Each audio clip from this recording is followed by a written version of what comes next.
এই দাবিতে সমস্ত মানুষ এক হও।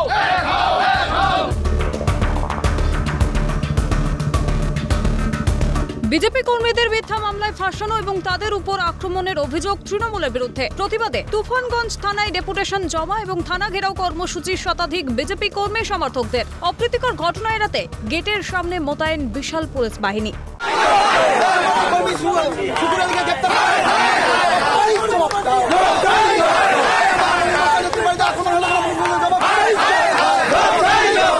আন্দোলনের শামিল হন তুফানগঞ্জ বিধানসভার বিজেপি বিধায়ক মালতী রাভা রায়, কোচবিহার জেলা সহ সভাপতি উজ্জ্বল কান্তি বসাক, তুফানগঞ্জ বিধানসভার 1 নম্বর মণ্ডল সভাপতি যুগল কিশোর দাস সহ অন্যান্য বিজেপি নেতৃত্বরা। হুঁশিয়ারি দেন প্রশাসন যদি পদক্ষেপ না নেয় পরবর্তীতে বৃহত্তর আন্দোলনে নামবেন তারা।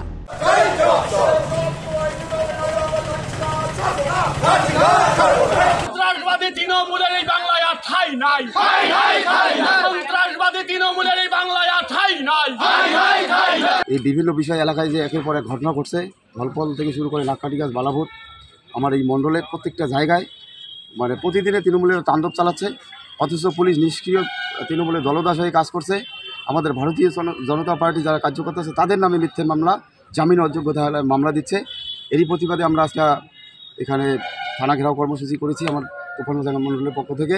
দাবিতে আজকে তুফানগঞ্জ থানায় ডেপুটেশন দিলাম যে অবিলম্বে বিজেপি কর্মীদের নামে মিথ্যে মামলা বন্ধ করা হোক এবং তৃণমূল দুষ্কৃতী যে মানুষের উপর যে অত্যাচার করছে, মহিলাদের উপর অত্যাচার করছে, সেটা অবিলম্বে বন্ধ করতে হবে, নাহলে আমরা বৃহত্তর আন্দোলনে নামব। প্রায় আধ ঘন্টা পর পুলিশি আশ্বাসে ওঠে বিক্ষোভ। শশীকেশ রায়ের রিপোর্ট, ক্যালকাটা নিউজ।